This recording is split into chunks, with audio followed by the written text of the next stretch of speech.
বন্ধুরা, আজ আমরা এক অসাধারণ সিরিজ লকড নিয়ে কথা বলতে যাচ্ছি, যা আপনাদের অবশ্যই ভালো লাগবে। আর যদি ভালো লাগে তাহলে প্রথম থেকে শেষ পর্যন্ত স্কিপ না করে পুরোটাই দেখবেন। তাই ভিডিওটি এখনই লাইক করে ফেলুন আর চলুন গল্পটা শুরু করি। সিরিজের প্লটটি এমন, যেখানে কয়েকজন মানুষ ভুল করে একটি বাড়িতে ঢুকে পড়ে, আর যেখানে এক ব্যক্তি তাদের আটকে রাখে। কিন্তু এই লোকগুলো কারা, কেন তাদের আটকে রাখা হয়, তারা কি সেই বাড়ি থেকে পালাতে পারবে, এবং শেষ পর্যন্ত সেই লোকটা আসলে কে, এই সব কিছুই আমরা আজকের সিরিজে দেখতে চলেছি। প্রথম দৃশ্যে আমরা রাতের বেলা একজন মানুষকে ভ্যান থেকে নেমে অন্য একজনের কাছে পাংচার সারানোর দোকানের সম্পর্কে জিজ্ঞেস করতে দেখি। দ্বিতীয় ব্যক্তি জানায় আশেপাশে কোনো পাংচার সারানোর দোকান নেই। তখন প্রথম ব্যক্তি বলে, তুমি আমার গাড়ির টায়ার পাংচারটা সারিয়ে দাও, আমি তোমায় টাকা দেব। দ্বিতীয় ব্যক্তি রাজি হয়, কিন্তু আচমকাই প্রথম ব্যক্তি তার উপর আক্রমণ করে এবং দৃশ্যটি সেখানেই শেষ হয়ে যায়। পরের দৃশ্যে আমরা দেখি যে দ্বিতীয় ব্যক্তি একটি চেয়ারে বাঁধা রয়েছে, তার মাথার চুল মুড়িয়ে ফেলা হয়েছে এবং সেখানে কিছু মার্কিং করা হয়েছে। তখন প্রথম ব্যক্তি একটি বইয়ের নির্দেশনা পড়ে এবং বোঝা যায় বইটি মানুষের খুলির গঠন সম্পর্কিত। এরপর সে চিহ্নিত জায়গাগুলোতে হাতুড়ি দিয়ে আঘাত করে, যার ফলে সেই ব্যক্তির মৃত্যু ঘটে। এর পরের দৃশ্যে আমরা একটি বাচ্চাকে দেখি, যে রাস্তা পার হয়ে বেলুন কিনতে যাচ্ছিল। হঠাৎ একটি গাড়ি তাকে ধাক্কা মারে, তাকে সঙ্গে সঙ্গে হাসপাতালে নিয়ে যাওয়া হয়, কিন্তু তার মাথায় গুরুতর আঘাত লাগে। নার্স এই খবর ডক্টর চেলিয়া নামে এক চিকিৎসককে জানায়। ডক্টর চেলিয়া নির্দেশ দেয় ডক্টর আনন্দকে ফোন করার, যিনি সদ্য টানা 3টি সার্জারি শেষ করে বাড়ি গেছেন। ডক্টর আনন্দ রিপোর্ট দেখে দ্রুত হাসপাতালের পথে রওনা দেয়। তার বাড়ির বাইরে একটি কালো কোট পরা লোককে দেখা যায়। হাসপাতালে অন্যান্য ডাক্তাররা জানায় বাচ্চাটিকে তারা বাঁচাতে পারবে, কিন্তু তার স্মৃতি ফেরানো কঠিন হবে। ডক্টর আনন্দ বিশেষ পদ্ধতিতে সফলভাবে অপারেশন সম্পন্ন করে এবং বাচ্চাটির স্মৃতি ফিরিয়ে আনে। সবাই কিন্তু তার প্রচণ্ড প্রশংসা করে। এদিকে ডক্টর আনন্দের এক বন্ধু মিসবা তার সাথে দেখা করতে আসে, কিন্তু হঠাৎ আনন্দের বাড়িতে একটি মেয়ে এবং তার দাদি আসে। তারা বলে তাদের গাড়ি নষ্ট হয়ে গেছে এবং সাময়িকভাবে তারা আশ্রয় চায়। আনন্দ রাজি হয়, কিন্তু তাদের আচরণে সন্দেহ সৃষ্টি হয়। আসলে মেয়ে এবং দাদি চোর ছিল। তারা আনন্দকে অজ্ঞান করে বাড়ি লুট করার চেষ্টা করে। তবে একটি সিসিটিভি ফুটেজ দেখে দাদি বুঝতে পারে তারা একটি বড় ভুল করে ফেলেছে। এখানেই প্রথম পর্ব শেষ হয়ে যায়। দ্বিতীয় পর্বে জানা যায় দাদির সঙ্গে এর আগে অন্য এক পার্টনার ছিল। একদিন সেই পার্টনার তাকে ঠকিয়ে পালিয়ে যায়। দাদি এক দুর্ঘটনার শিকার হয় এবং হাসপাতালে ভর্তি হয়। সেখানেই তার সঙ্গে সাগর এবং বৈষ্ণবীর পরিচয় হয়। ধীরে ধীরে তারা দাদির পার্টনার হয়ে ওঠে।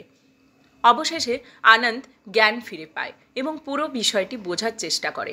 তিনি সিসিটিভির ফুটেজ চেক করে দেখেন তার বাড়িতে প্রবেশ করা অপরিচিত লোকটি এখনও বের হয়নি। তল্লাশির সময় সেই লোকটি আক্রমণের চেষ্টা করে, কিন্তু আনন্দ তাকে ধরে ফেলে। তৃতীয় পর্বে জানা যায় সেই লোকটি আসলে ডাক্তার আনন্দের ছাত্র অবিনাশ। তার জীবনের নানান চমকপ্রদ ঘটনা উঠে আসে, যা সিরিজের মোড় একদম ঘুরিয়ে দেয়। আনন্দ অবিনাশকে পুলিশের হাতে তুলে দেওয়ার কথা বলে। এটা শুনে দাদির কান খাড়া হয়ে যায়। তিনি বলেন, ঠিক আছে ছেলে আমার, তাহলে বেরিয়ে পড়ি। আনন্দ বলে, আরে পুলিশ আসার পর বয়ান দিতে যান, তারপর চলে যাবেন। এটা শুনে দাদি নাটক শুরু করেন, দম ফেলার কষ্টের অভিনয়। বৈষ্ণবী আনন্দকে বলে, দাদির ইনহেলারটা দিন প্লিজ। আনন্দ ইনহেলারের বদলে একটা ইঞ্জেকশন নিয়ে আসে, বলে আপনি এটা নিন, সব ঠিক হয়ে যাবে। দাদি ইঞ্জেকশন নিতে অস্বীকার করেন। এর মধ্যেই আনন্দ ইনহেলারটা দাদির মুখে স্প্রে করে দেন এবং দাদি অজ্ঞান হয়ে পড়েন। তারপর আনন্দ, দাদি, বৈষ্ণবী এবং অবিনাশকে বেঁধে ফেলে। এদিকে বৈষ্ণবী সাগরকে মেসেজ করেন, কিন্তু কোনো রিপ্লাই পান না। সাগর কোনো রিপ্লাই দিচ্ছে না, সেটা জানতে আমাদের একটু পিছিয়ে যেতে হবে। আসলে যখন তারা আনন্দের বাড়ি লুট করতে যাচ্ছিল, সিগন্যালে সাগরের এক্স গার্লফ্রেন্ডকে তাকে তার স্বামীর সাথে খুশি মনে দেখা দেয়। এটা দেখে সাগর ডিপ্রেশনে চলে যায় এবং গাড়িতেই নেশা করা শুরু করে। পরে বৈষ্ণবী আনন্দকে সত্যি বলার আগে ওয়াশরুমে যেতে চান, যেখানে গিয়ে আবার সাগরকে মেসেজ করেন, কিন্তু এখনও কোনো উত্তর আসে না। আনন্দ দাদি ও অবিনাশকে লুকিয়ে রাখেন। এর মধ্যেই আনন্দের দরজায় ঘণ্টা বাজে। দেখা যায় মিসবা এসেছেন, সঙ্গে এক ইন্সপেক্টর। মিসবা ও ইন্সপেক্টর মদ্যপান শুরু করেন। এক পর্যায়ে ইন্সপেক্টর ফোনে কথা বলতে বাড়ির বাইরে চলে যান। সেই সুযোগে বৈষ্ণবী পেছনের দরজা দিয়ে পালানোর চেষ্টা করেন, কিন্তু আনন্দের স্মার্ট ওয়াচে অ্যালার্ম বাজতে শুরু করে, কারণ তার বাড়ির চারপাশে ইলেকট্রিক ফেন্সিং ছিল। আনন্দ তৎক্ষণাৎ তাকে ধরে আবার দাদির ঘরে বন্দি করেন। এদিকে ইন্সপেক্টর বাগানে বমি করার সময় দাদির লুকানো টাকা ভর্তি ব্যাগ খুঁজে পান। কিছুক্ষণ পর তিনি 2টি কালো ব্যাগ খুঁজে পান, যেগুলো থেকে ভয়ানক দুর্গন্ধ বেরোচ্ছিল। এপিসোড 4-এ শুরু হয় ফ্ল্যাশব্যাকে। আনন্দ যখন মিশবার জন্য অপেক্ষা করছিলেন, তখন এক ব্যক্তি তার দরজা বারবার বাজায় এবং সুযোগ নিয়ে বাড়িতে ঢুকে পড়ে।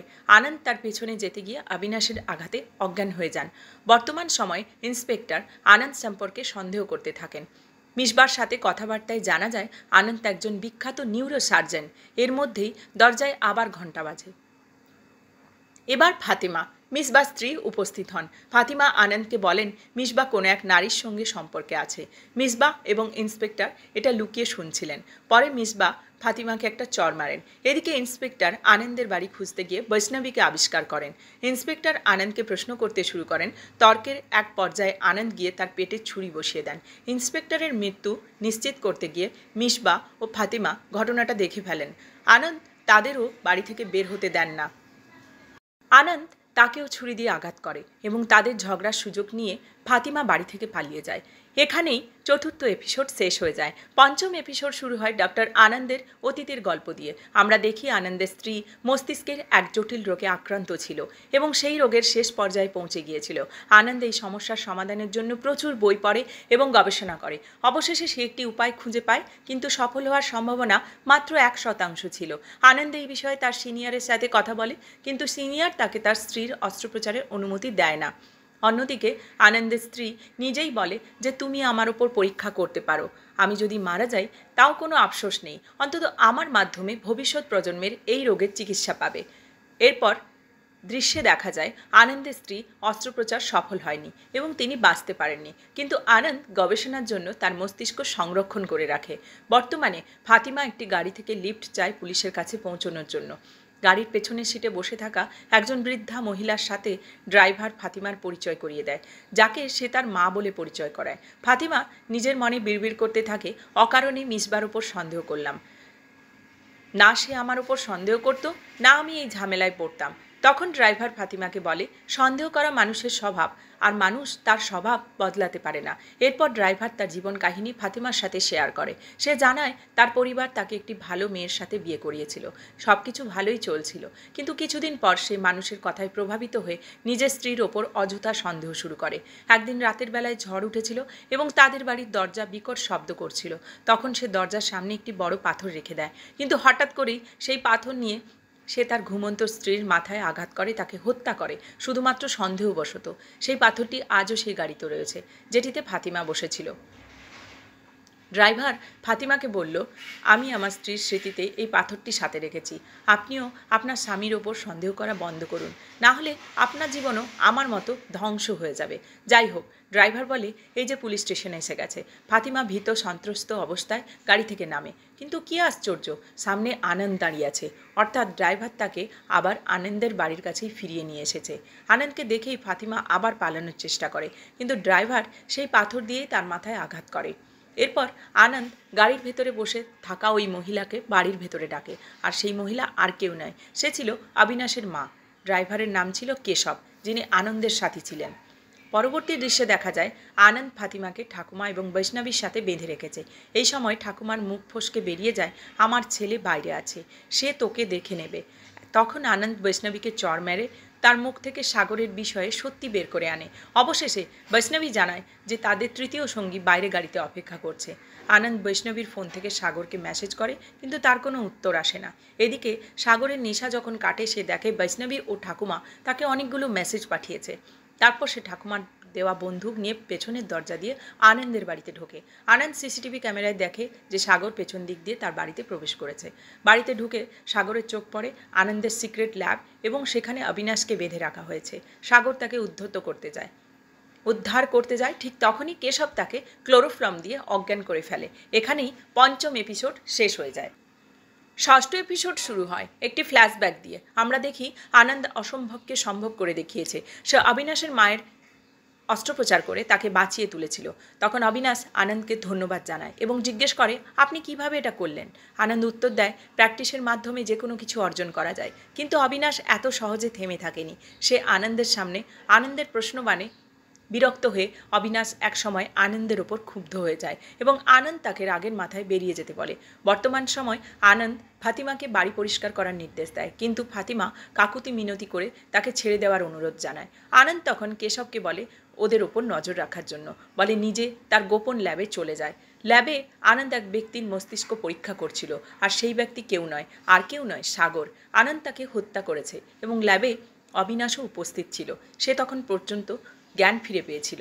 এই দৃশ্যে দেখে অবিনাশ স্তম্ভিত হয়ে যায়, কারণ সে আনন্দকে ভালো মানুষ ভাবত, কিন্তু আনন্দ আসলে একজন ঠান্ডা মাথার খুনি ছিল। অবিনাশের বিস্ময় দেখে আনন্দ তাকে ল্যাবে থাকা কিছু ছবি দেখায়। এগুলো ছিল সেই সব লোকেদের যাদের আনন্দ অস্ত্রোপচার করে বাঁচিয়েছিল। সেই লোকেদের মধ্যে অবিনাশের মাও ছিল। আনন্দ অস্ত্রোপচারের আগে তার এক্সপেরিমেন্ট এবং ব্যক্তিদের ওপর করত, যাদের কোনো আত্মীয় স্বজন ছিল না। কেশব এমন নিঃসঙ্গ লোকেদের ধরে এনে আনন্দের কাছে হস্তান্তর করত এবং আনন্দ তাদের মস্তিষ্ক ব্যবহার করে নিজের গবেষণা চালাতো। এরপর আনন্দ অবিনাশকে বলে, তুমি সেদিন আমার কাছে জানতে চেয়েছিলে আমার সাফল্যের রহস্য কী। এই দেখো, এটাই আমার সাফল্যের গোপন রহস্য। প্রতিটি সফল মানুষের একটি অন্ধকার দিক থাকে, আর এটাই আমার অন্ধকার দিক। তারপর আনন্দ অবিনাশকে জিজ্ঞেস করে, তুমি আমার বাড়িতে কেন এসেছিলে? অবিনাশ জানায় সে সবসময় আনন্দকে তার আদর্শ মানত, তাই সবসময় তাকে অনুসরণ করত, কিন্তু সে লক্ষ্য করেছিল কেশব প্রতিদিন মৃতদেহ এনে আনন্দের কাছে হস্তান্তর করত। এই ব্যাপারেই কথা বলতে অবিনাশ আনন্দের বাড়িতে এসেছিল। আনন্দ এই কথায় একদমই অবাক হয় না, বরং সে হেসে বলে, তাহলে তুমি বলো, চা নেবে না কফি? কারণ তুমি তো প্রথমবার আমার বাড়িতে এসেছো। এরপর আনন্দ ভেতরে যায় এবং অবিনাশকে অজ্ঞান করার জন্য ইঞ্জেকশন প্রস্তুত করতে থাকে, কিন্তু অবিনাশ এটা দেখে ফেলে, আনন্দের উপর আক্রমণ করে। এরপর আনন্দ অবিনাশকে তার স্ত্রীর সংরক্ষিত মস্তিষ্ক দেখায় এবং বলে, আমার গবেষণা শেষ হলেই আমি এটা জ্বালিয়ে দেব এবং তার আগে তার সমস্ত স্মৃতি মুছে ফেলব। আনন্দ এই গবেষণা নিয়ে একটি বইও লিখেছিল। সে বলে, এই বই একবার প্রকাশিত হলে এটা একটা চমক সৃষ্টি করবে। এইদিকে ফাতিমা আনন্দের আদেশ মেনে বাড়ি পরিষ্কার করছিল। তখন কেশব তার সঙ্গে খারাপ আচরণ করতে শুরু করে। অন্যদিকে ল্যাবে অবিনাশ কোনোভাবে তার এক হাতের বাঁধন খুলে আনন্দের কলার চেপে ধরে। আনন্দ চিৎকার করতে থাকে, আর সেই আওয়াজ শুনে কেশব দৌড়ে আসে, কিন্তু দৌড়ানোর সময় তার পা পিছলে যায়, দুটি হাত ভেঙে যায়, দুটি দাঁতও ভেঙে যায়। সেই সুযোগে ফাতিমা তার মাথায় একটি মনিটর দিয়ে আঘাত করে। এদিকে আনন্দ সাগরের মস্তিষ্ক সংরক্ষণ করতে থাকে। এরপর যখন সে নিচে আসে, বৈষ্ণবী হঠাৎ তার গলা চেপে ধরার চেষ্টা করে। ফাতিমা তখন তার হাতে ছুরি এবং মিসবাহ হাতে সিলিন্ডার নিয়ে আনন্দের দিকে এগিয়ে আসে।